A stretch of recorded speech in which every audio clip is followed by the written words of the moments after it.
ముందుగా ప్రెస్కి వెల్కమ్ అండి. ఓపెనింగ్ కాశీలో చేసాం, టీజర్ రిలీజ్ మహాకుంభలో చేసాం, ప్రీ రిలీజ్ ఎక్కడో మధు గారు చెప్తారు. సో ముందుగా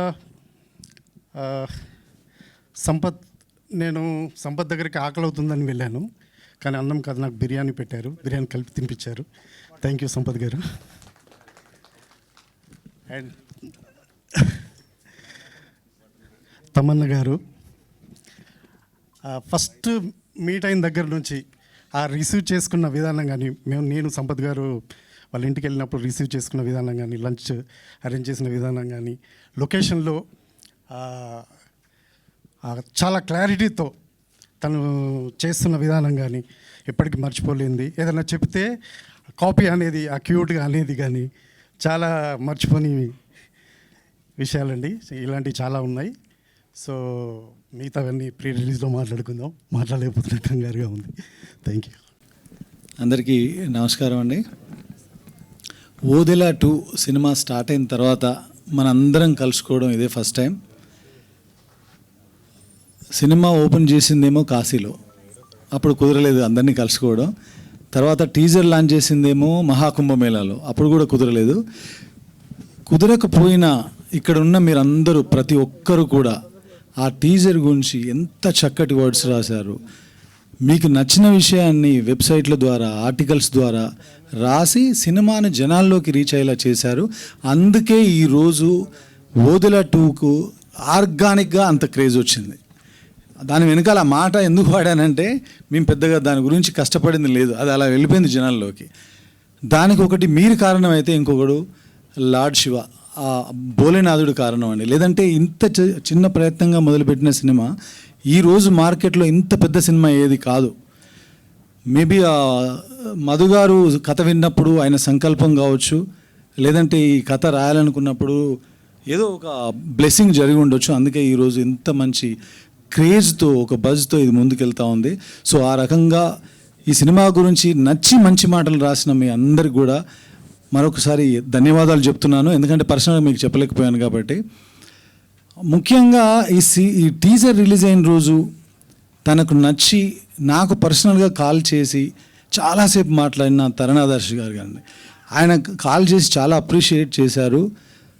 he appreciated each and every shot of the teaser and he was very excited to watch the teaser. ఆయన చెప్పారు ఒక మాట, I will be waiting for this release అని. చాలాసేపు మాట్లాడారు. అప్పుడు నేను కరెక్ట్గా కుంభమేళాలోనే ఉన్నాను. అప్పుడు చాలా చాలా హ్యాపీగా అనిపించింది, ఎందుకంటే ఆయన చాలా బిజీ షెడ్యూల్ ఉంటుంది, మీ అందరికీ తెలిసిందే కదా. ఆ టైంలో కూడా ఆయన కాసింత టైం తీసుకొని, లేదు ఇప్పుడే మాట్లాడాలి నేను తనతో అని నాకు ఫోన్ చేసి మాట్లాడారు. అదొక మెమరబుల్ మూమెంట్ అనిపించింది. అంటే టీజర్ జనాల్లోకి వెళ్ళింది, నిజంగా వెళ్ళింది. మనం చాలా సినిమాలు చేసాం, అన్నీ వెళ్తూనే ఉంటాయి, కానీ అది వెళ్ళే విధానం కూడా ఒకటి ఉంటుంది కదా. సో ఆ రకంగా నాకు చాలా పాజిటివ్గా అనిపించింది. సో ఆ రకంగా ఈ సినిమాని అలా జనాల్లోకి తీసుకెళ్ళిన మీ అందరికీ మరొక్కసారి ధన్యవాదాలు చెప్పుకుంటూ, నెక్స్ట్ ఏ సినిమా అయినా, ఇప్పుడు ఓదెల సినిమా మేబీ ఇక్కడ ఉన్న వాళ్ళందరికీ ఒక సినిమా అండి, కానీ నాకు మాత్రం ఓదెల సినిమా ఒక ఎమోషన్. ఎందుకంటే మీలో చాలామంది తెలియదు, నేను ఆ ఊర్లో పుట్టి పెరిగాను. ఆ బాగా బ్రాటప్ దేర్. నా చదువు కూడా అక్కడే సాగింది 9th స్టాండర్డ్ వరకు. సో ఏ ఊరైనా ఎవరికైనా సరే మనకు సొంత ఊరు అంటే తల్లి లాంటిది అంటారు. సో తల్లి లాంటి ఒక కథను తీసుకొని ఒక సినిమాని తీస్తున్నప్పుడు దాన్ని మనం ఎంత ప్రేమగా చేయాలి, ఎంత గౌరవంగా చేయాలి, అంతే ప్రేమగా అంతే గౌరవంగా ఈ సినిమాని రాసి తీయడం జరిగిందండి. తప్పకుండా అంటే సినిమా చేసే ప్రాసెస్లో మేము పెట్టినటువంటి ప్రేమ రేపు ఆడిటోరియంలో ఆడియన్సెస్ అందరికీ కమ్యూనికేట్ అవుతుందని నేను మనస్ఫూర్తిగా నమ్ముతున్నా. తప్పకుండా అది జరుగుతుంది. ఎందుకంటే మన ఊరు అనగానే మనకు ఒక నాస్టాల్జియా, ఒక ఫీల్ ఉంటుంది. ఆ ఫీల్ సినిమాలో ఉంటుంది. ఏ విలేజ్ అయినా క్షేమంగా ఉండాలన్నా, సంతోషంగా ఉండాలన్నా, ఒక విలేజ్ అనేది తల్లి అంటే ఆ విలేజ్ని కాపాడే తండ్రి, ఆ ఊరిలో ఉన్నటువంటి ఇలవేల్పుగా ఉండే దేవుడి గుడి. పర్టికులర్గా ఓదెల తల్లి అనుకుంటే, ఓదెల ఆ ఊరిలో ఉన్నటువంటి ఓదెల మల్లన్న తండ్రి లాంటి వాడు ఆ ఊరిలో. ఈ సినిమా కథ కూడా క్లుప్తంగా అంతేనండి. ఓదెల విలేజ్లో చిన్న కష్టం వస్తే, ఆ కష్టం పెద్దదవుతే, ఆ ఊరిలో ఉన్న ఓదెల మల్లన్న నాగశక్తి, శివశక్తి, నాగసాధు అనే భైరవి క్యారెక్టర్ ద్వారా ఎలా సాల్వ్ చేశాడనేదే కథ. కథ వినడానికి చాలా సింపుల్గా ఉన్న కంటెంట్ కానీ సినిమాలో ఉన్న స్క్రీన్ ప్లే కానీ సీక్వెన్సెస్ కానీ అన్నీ కూడా విజువల్గా చాలా స్పెక్టికల్గా ఉంటాయి. దానికి మెయిన్ కారణం మళ్ళీ నా ఇద్దరు, ఒక ఆయన 10 ఏళ్ల స్నేహితుడు, ఈ మధ్యనే ఒక 10 నెలల నుంచి స్నేహం కలిగినటువంటి అజనీష్ లోక్నాథ్ గారు. ఈయన విజువల్గా ఈయన క్రియేట్ చేసిన దానికి ఆయన 1.5 months నుంచి అద్భుతమైన బ్యాక్గ్రౌండ్ స్కోర్, ఏది చేసినా కొత్తగా చేద్దాం. ఆయన శివభక్తుడు. సో ఇలాంటి శివభక్తుడు చేసిన చేయబోతున్న సినిమా కాబట్టి లాట్ ఆఫ్ ఎఫర్ట్స్ ఆయన పెడుతున్నారండి.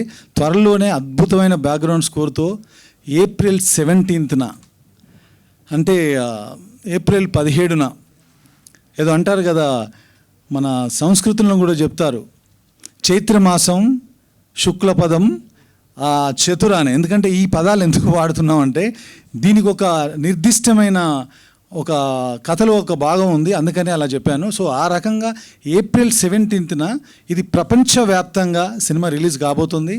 తప్పకుండా థియేటర్ ఎక్స్పీరియన్స్ ఉండే సినిమా ఇది 100%. వదిలే పార్ట్ 2 అనేది ఓటీటీలో ఆడింది, అదేదో 1.5-2 hours సినిమా అలాంటి బేస్ చేసుకుని తీశారని అనుకోవద్దండి. ఇది పక్కా థియేటర్ ఎక్స్పీరియన్స్ ఇవ్వడం కోసం ఆ స్కేల్లో చేసిన సినిమా, ఆ స్కేల్లో విఎఫ్ఎక్స్ ఉన్న సినిమా, ఆ స్కేల్లో ఒక బ్యూటిఫుల్ ఎక్స్పీరియన్స్ మీకు ఇవ్వబోతున్న సినిమా. కాబట్టి తప్పకుండా April 17న తెలుగు ప్రేక్షకులు ఎక్కడున్నా, సినిమాని ప్రేమించే ప్రేక్షకులు ఎక్కడున్నా ఈ సినిమాని చూడాలని, చూస్తారని నేను ఆశిస్తున్నాను మనస్ఫూర్తిగా. అది జరుగుతుంది, ఈ సినిమాకి అది ఉంది. ఎందుకంటే ఆయనకు మాకు పెద్ద ఆయన బ్లెస్సింగ్స్ ఉన్నాయి, ఆయనే మమ్మల్ని ముందుకు తీసుకెళ్తున్నాడు.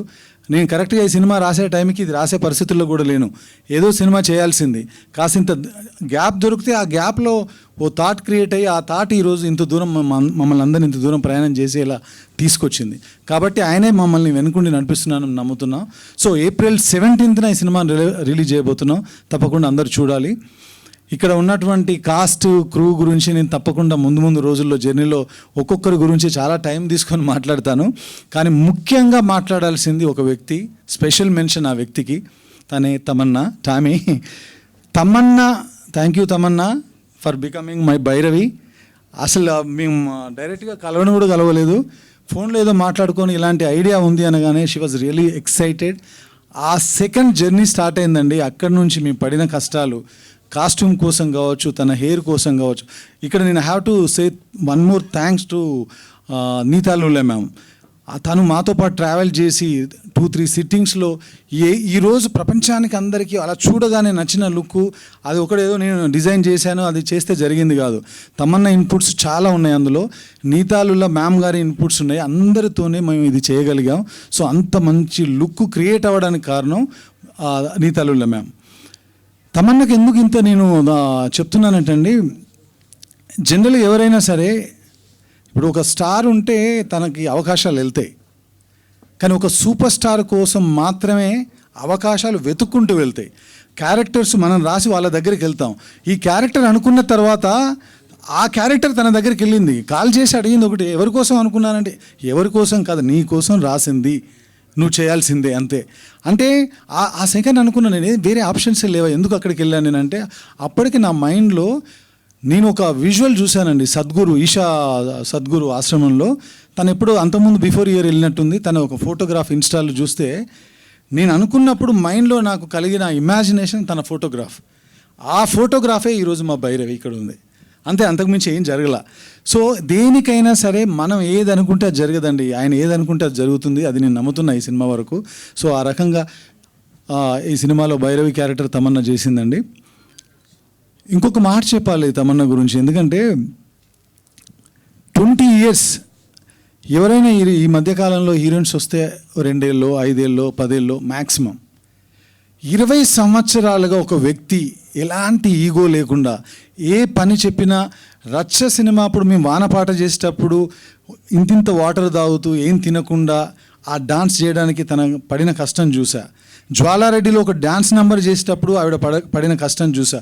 ఈ సినిమాలో అంత పెద్ద కాస్ట్యూమ్ వేసుకొని, చేతిలో 2 కిలోల కర్ర పట్టుకొని, ఇటువైపు సంచిలో ఒక 4 kgs మోస్తూ, అలాంటి బరువైన కాస్ట్యూమ్స్ కూడా మోస్తూ 47 degrees సెంటిగ్రేడ్ ఉన్నటువంటి ఒక టెంపరేచర్ ఉన్న ఏప్రిల్ నెలలో మేము షూట్ చేస్తామంటే కాళ్ళకు చెప్పులు లేకుండా తను చేసినప్పుడు, నేను 10 ఏళ్ల క్రితం ఏ డెడికేషన్ అయితే చూశానో అదే డెడికేషన్ మొన్న ఏప్రిల్లో కూడా, లాస్ట్ ఏప్రిల్లో కూడా చూశాను. అది అందుకే తను 20 ఇయర్స్గా ఆ టాప్ చైర్లో అలా కూర్చొని ఉంది. అందుకే ఆ తర్వాత నుంచి నేను విజువల్ చూసిన ఆవిడ రూమ్లో, తర్వాత టీజర్ చూసిన ఆవిడ కళ్ళు చూసినా నాకు ఏమనిపిస్తుందంటే తన ఆ స్టారు, ఆ సూపర్ స్టార్ అనేది దాటి వెళ్ళిపోయి ఇప్పుడు now you are the ladies super star of Tollywood industry అనిపిస్తుంది. That's what I feel sincerely, really, honestly, truly. ఇది ఏదో మైక్ దొరికిందని చెప్పి ఊరికే ఉత్తుత్తి మాటలు కాదు. నేను చూశాను తన జర్నీని, 4 సినిమాలుగా చూస్తున్నాను కాబట్టి చెప్తున్నాను. సో ఈ 20 ఇయర్సే కాదు, another 20 years she's going to stay here. మన అందరిని ఇలాగే ఎంటర్టైన్ చేస్తుందని నేను స్ట్రాంగ్గా నమ్ముతున్నాను. Tamannaah, thank you so much. I'm so proud of you. That's what I can say. ఇంతకంటే చెప్పేది ఏం లేదు. ముందు ఇంకా చాలా ఉంది. ఇక్కడ ఉన్న వాళ్ళందరి గురించి మాట్లాడాలి. ఆల్రెడీ మీరు 3-4 ప్రెస్ మీట్లు చేసి వచ్చారు. మీ టైం ఎక్కువ తీసుకోను, నెక్స్ట్ టైం తీసుకుంటాను. Thank you so much. Her her Mahadev.